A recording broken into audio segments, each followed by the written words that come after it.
Welcome to William's semi-weekly Tigers wrap-up with William Henderson.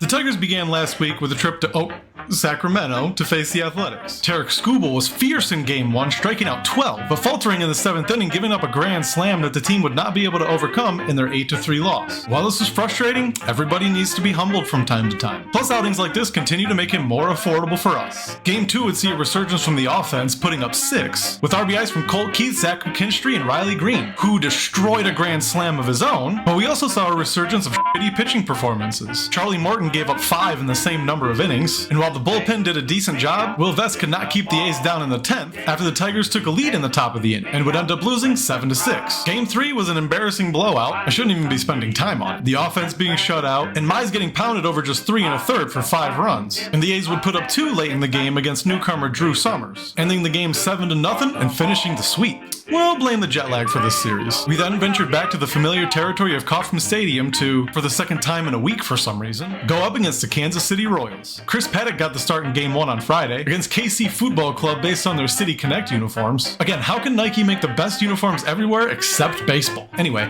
Paddock would give up 3 in the first inning before shutting the Royals down for the rest of his nearly 4-inning start, followed by the bullpen combo of Holton, Melton, Finnegan, and Vest putting up goose eggs the rest of the game, as the Tigers offense would surge for 5 runs on 11 hits, behind RBIs from Green and Carpenter, along with a Dingler Insurance home run. Jack Flaherty was king of the hill in Game 2, going 5 2/3 while only giving up 1 run, in his absolute roller coaster of a season. I would only be mildly surprised if we found out he's a twin and they're taking turns making starts. It was a tight game going into the 8th, tied 1-1, but Flaherty's good start would be thwarted by the wart on our thumb, that's how the saying goes, right? Bobby Witt Jr., who hit a clutch 2-run home run in the bottom of the 8th off Tyler Holton to break the tie and carry the Royals to a 3-1 victory. Therefore, it was up to King Tarik Skubal I to bring home the rubber match on Sunday, and he was apparently upset after falling behind in the Cy Young race to Garrett Crochet after his last start in Sacramento, as he put up a scoreless 7 innings and let the offense go to work against Michael Wacha, led by Jake Rogers of all people, who boasted a double and a triple for 2 RBIs, as the Tigers would go on to win 5-0 for their 80th win of the season. This week we march onward to 100 wins against the New York Metropolitans, and then the Chicago White Sox over the weekend, both series taking place in the heart of downtown Detroit at Comerica Park. Thanks for watching. I'm William Henderson. Give me a follow, and of course, go Tigers.